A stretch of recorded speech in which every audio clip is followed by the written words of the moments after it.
क्रीड़ा और मनोरंजन के लिए कर रहा था। माता, मुझे थोड़ी देर और क्रीड़ा करने दीजिए ना।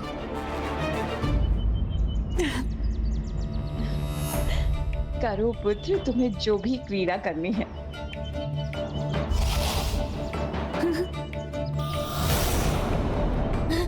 आओ मित्रों, माता ने अनुमति दे दी, अब तो और आनंद आएगा।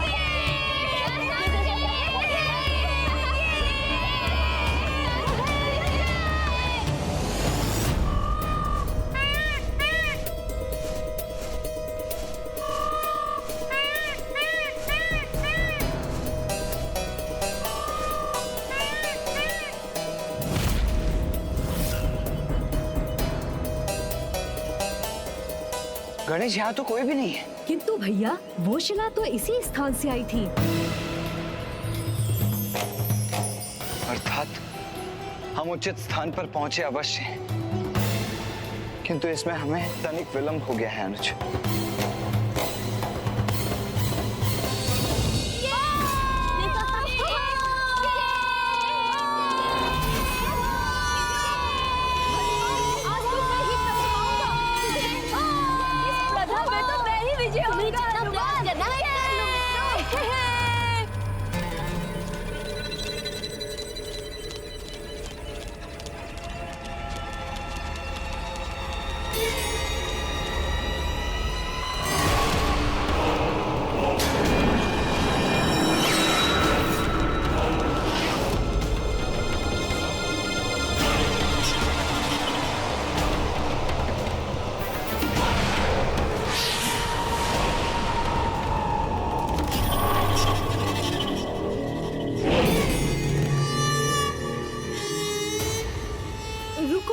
रुको हनुमान।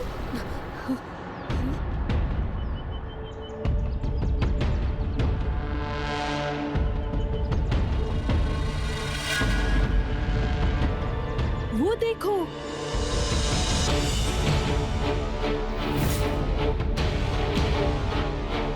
देखो वहां पर कोई ऋषि तपस्या कर रहा है।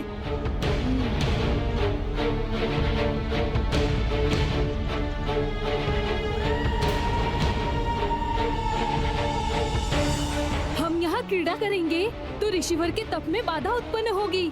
कदाचित उचित तो ये होता कि ये यहाँ से किसी दूर ऊंचे स्थान पर तप कर रहे होते, जैसे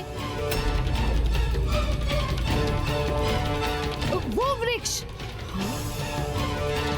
मेरे अनुसार हमारे कारण ऋषिवर के तप में कोई विघ्न उत्पन्न नहीं होगा। वैसे भी यदि वो यहीं अपने तप में लीन रहेंगे तो कोई भी पशु उनके तप में बाधा बन उन्हें क्षति भी पहुंचा सकता है।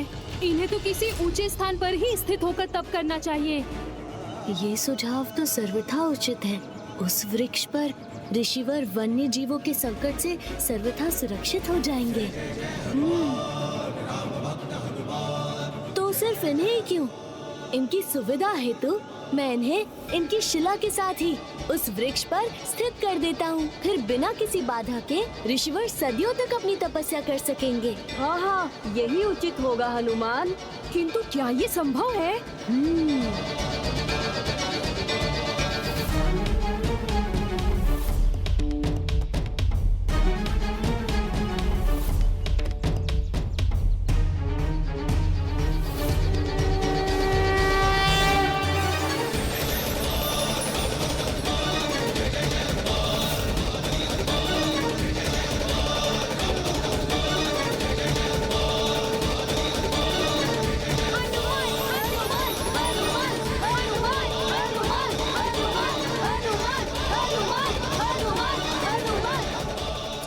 संभव है। ममतासुर के लिए तो किसी को भी प्रभावित करना संभव है।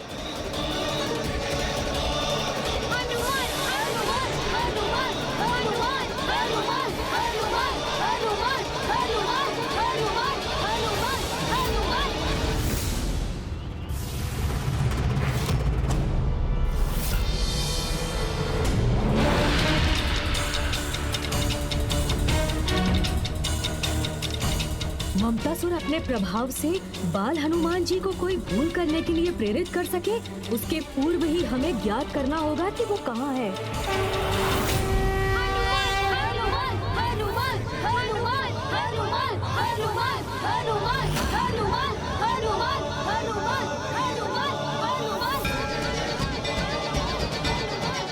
अनुज गणेश, तुम बालकों का ये स्वर सुन रहे? हाँ भैया, हमें उसी दिशा में जाना चाहिए।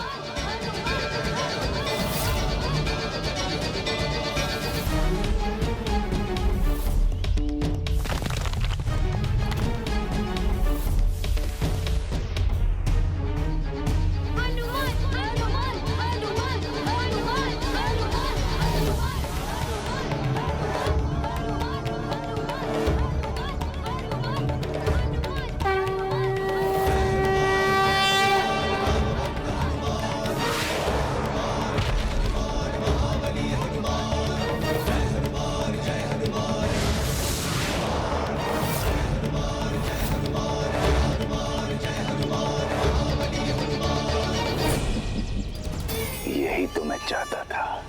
अब आगे इसका दुष्परिणाम भुगतने के लिए तैयार हो जाइए हनुमान जी।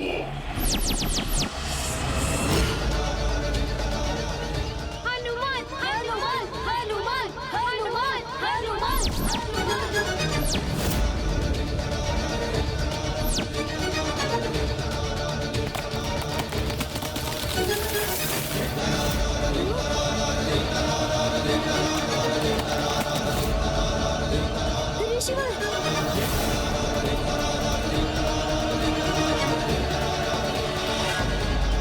ये कैसे संभव है? मुझे इस वृक्ष पर स्थिर कर मेरा तप भंग करने का दुस्साहस किसने किया?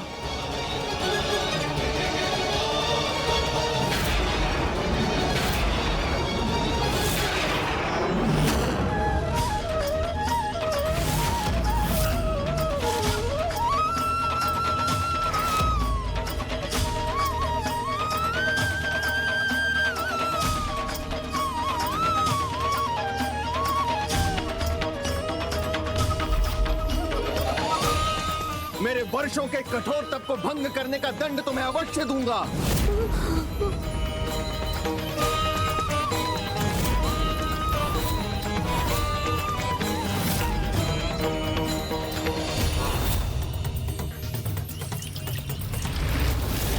ये तो आरंभ मात्र है मेरे विकार के प्रभाव का।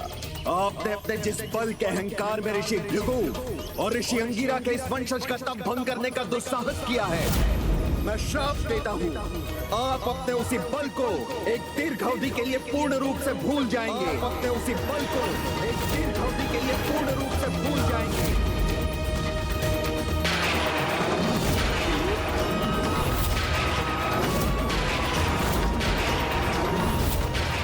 क्षमा ऋषिवर, क्षमा।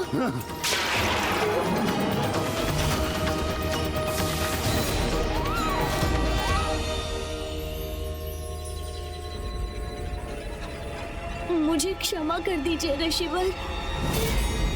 वहां मैंने रावण को उत्तेजित किया और यहाँ हनुमान के बल को क्षीण करने में सफल रहा।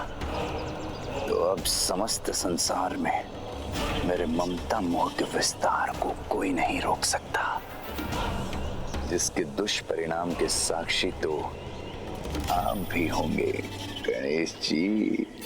हनुमान जी का जन्म तो प्रभु श्री राम के कार्य सिद्ध करने के लिए हुआ है। यदि वो अपना सामर्थ्य ही भूल जाएंगे तो प्रभु के सहायक बन राम काज करने में कैसे सफल होंगे?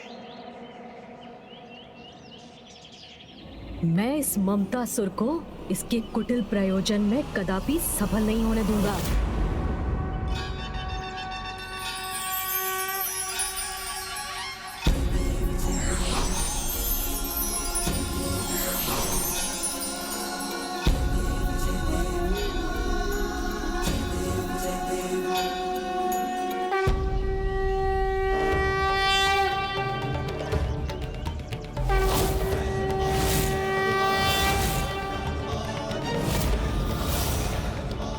मैं आपको श्राप मुक्त तो नहीं कर सकता, किंतु इसके प्रभाव को सीमित अवश्य कर सकता हूँ। भले ही मेरे श्राप के कारण आप अपनी विशेष शक्तियों को भूल गए हैं, किंतु जब कोई आपको आपके बल का स्मरण कराएगा, तब आप पुनः अपने सामर्थ्य को प्राप्त कर अपने महान दायित्वों को निभाने में सफल होंगे।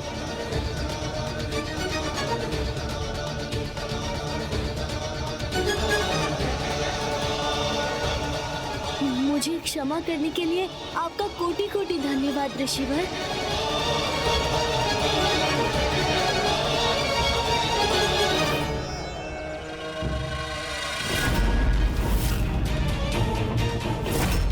ममतासुर, ये तो यहाँ है। गणेश, इससे पूर्व कि ये दुष्ट पुनः मेघों का रूप धारण कर यहाँ से अदृश्य हो जाए, हमें इसे अपना बंदी बना लेना चाहिए।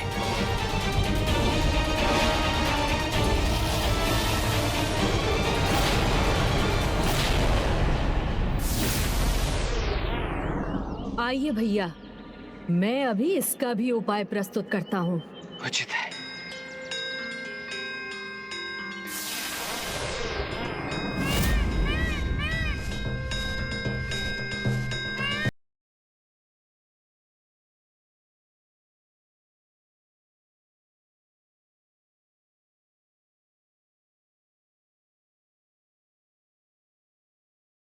कवच बनी थी, तो अब यही गदा उसे हमारे समक्ष भी लाएगी।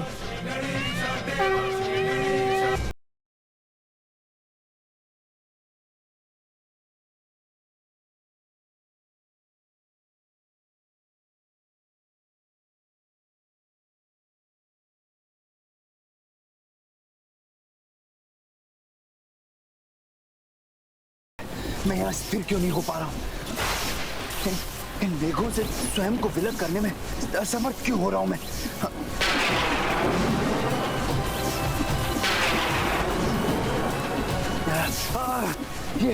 ये कैसी विपदा छाई है मुझ पर?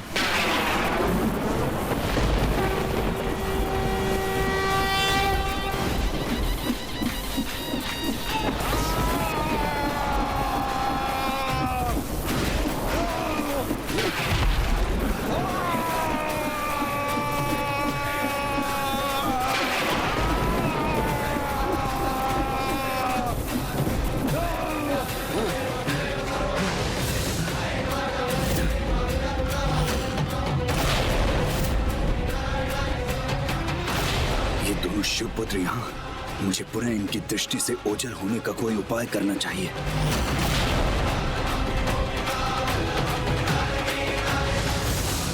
नहीं ममतासुर, अब यहाँ से प्रस्थान करने का विचार भी मत करना, क्योंकि इस दिव्य गदा की ऊष्म ऊर्जा तुम्हें यहाँ से पुनः मेघ बनकर उड़ने नहीं देगी। तुम्हें तुम्हारे कर्मों का दंड तो भुगतना ही होगा। अब तुम यहाँ से कहीं नहीं जा सकते। ये क्या करने जा रहे हैं मेरे साथ?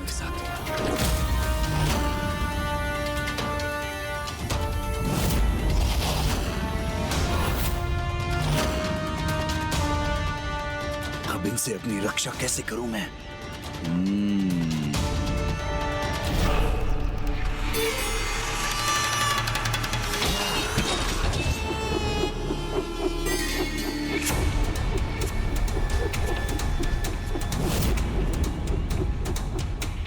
मैं व्यर्थ में ही इतना विचलित हो रहा हूँ, जब इनसे रक्षा का इतना सरल और अचूक उपाय प्राप्त है मुझे।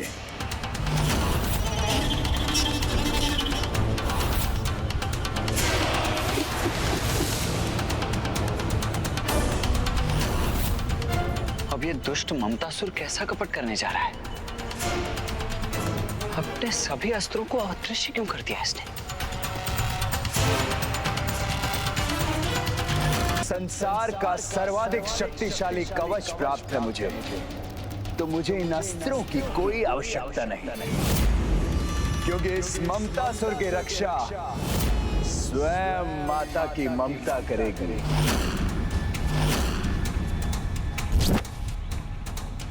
ओम जगदम्बा जननी रक्षा करो, ओम भयहारिणी मैया रक्षा करो,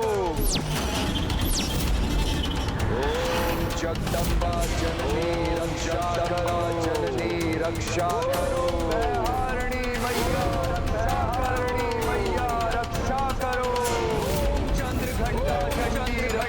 करो, रक्षा करो।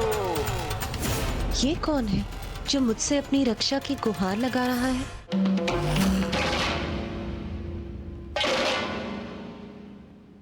अपने इस पुत्र की रक्षा करो माते। इस निर्दोष को अकारण ही इतना दंड दिया जा रहा है। आपके पुत्र ममतासुर पर संकट की छाया छाई है, जो स्वयं मेरे भ्राताओं ने उत्पन्न की है। याद नहीं मुझे माते कि क्या द्वेष है इन्हें मुझसे, जो ये मुझे क्षति पहुंचाना चाहते हैं। प्रेम पूर्वक मैंने इनकी सेवा की, अपने भवन में स्वागत किया, इनका भोजन कराया, तन मन से सेवा की, परंतु फिर भी मैं दंड का भागी क्यों हो गया हूं माते। और हाँ माते, इन्होंने छल पूर्वक मुझसे वो गदा भी छीन ली जो आपने मुझे मेरी रक्षा के लिए प्रदान की थी। रुको ममतासुर, माँ की ममता का अनुचित लाभ उठाने का प्रयास मत करो। सत्य तो आपके समक्ष है माते। भ्राता गणेश केवल मुझे चेतावनी ही नहीं दे रहे हैं, अपितु आपकी ही दी हुई गदा से मुझ पर प्रहार भी करना चाहते हैं। रक्षा कीजिए माते, मेरी रक्षा कीजिए, अपने पुत्र की रक्षा कीजिए माते। शूलेन पाही नो देवी। अनुज गणेश, जिस मंत्र के जाप को माता कभी अनसुना नहीं करती, सदैव जिसका जाप करने वाले की रक्षा करती है, इस दुष्ट ममतासुर ने माता के उसी रक्षा मंत्र का जाप आरंभ कर दिया है। पाही खड्गेन चांबिके, घंटा स्वनेन न पाही, चाप जानी स्वनेन च।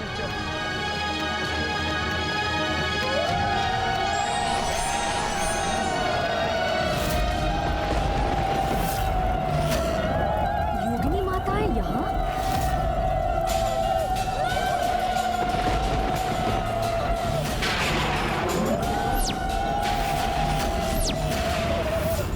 इस दुष्ट के लिए योगिनी माताएं स्वयं प्रकट हो गई हैं। अब देखना भ्राताओं, मैं किस प्रकार आपकी माता के द्वारा ही आपको क्षति पहुंचाता हूं। पहले आपके पिताश्री ने आपकी गर्दन काटी थी, आज स्वयं आपकी माता ही आपकी शत्रु हो जाएंगी।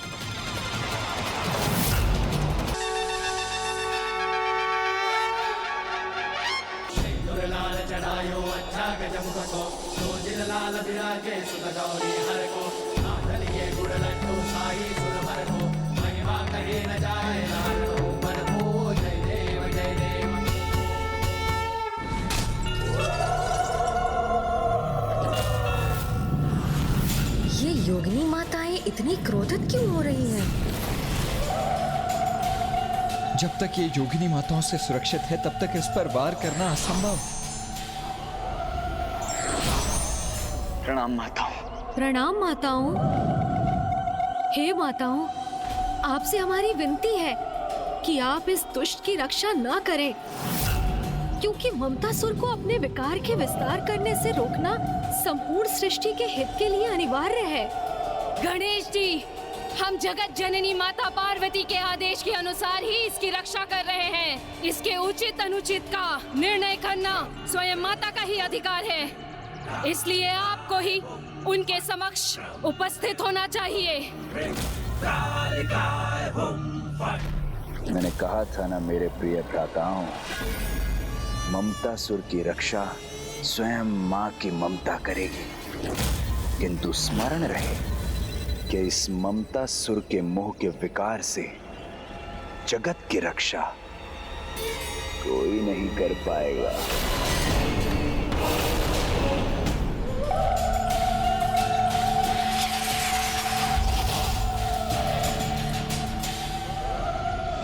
गणेश, ये दुष्ट तो पुनः ओझल हो गया है और हम इसे रोकने में भी असमर्थ रहे हैं।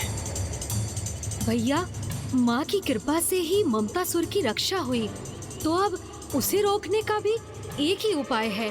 माँ ममता के चरम से प्रभावित होकर ममतासुर को अपनी ममता का अनुचित लाभ उठाने दे रही है। हमें माँ को इसका आभास कराकर उन्हें ममतासुर के विरुद्ध करना होगा, तब माँ स्वयं इसे उचित सीख प्रदान करेंगी। इसके लिए तुम्हारे पास कोई योजना है? भैया, ममतासुर अभी माँ की ममता से ही परिचित है, किंतु उसे ये ज्ञात नहीं कि माँ अनुशासन भंग करने वालों के प्रति अत्यंत कठोर भी हो सकती है। हमें माँ के उसी रूप को जागृत करने हेतु अपने व्यवहार से माँ को विचलित करना होगा।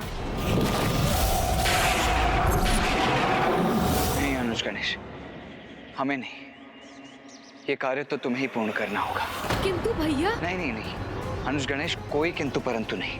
किसी के द्वारा मर्यादा भंग करने पर माँ का क्रोध चरम पर पहुंचकर उनके काली रूप को प्रकट कर देता है, जो प्रलय की स्थिति तक उत्पन्न कर देता है, जिसके पश्चात स्वयं पिताश्री तक के लिए माँ को शांत कर पाना अत्यंत कठिन हो जाता है। मैं माता के उस भयानक रूप का साक्षी बनने का इच्छुक नहीं हूँ।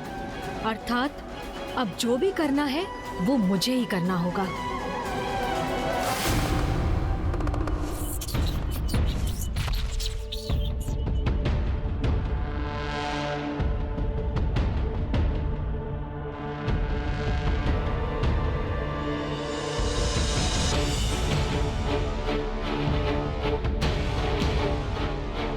अनुज गणेश, तुम्हारी युक्ति सदा उत्तम होती है, किंतु माँ को क्रोधित करना ये मुझे स्वीकार नहीं है।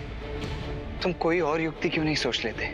आप चिंता मत कीजिए भैया, माँ का ध्यान तो उनकी रंगोली पर ही केंद्रित है। उन्होंने हमारी ओर देखकर भी ममतासुर और उसकी दिव्य गदा को लेकर एक प्रश्न तक नहीं किया, तो मेरी योजना को क्रियान्वित करने का यही उचित अवसर है। क्या करूं जिससे माँ अशांत होकर अपने ममतामयी रूप का त्याग कर कठोर अनुशासन स्थापित करने वाली माँ का रूप धारण कर ले। मुझे शीघ्र कोई स्पष्ट निर्णय लेना होगा। नहीं गणेश की ये योजना मेरे अनुमान से भी अधिक संकट उत्पन्न ना करते।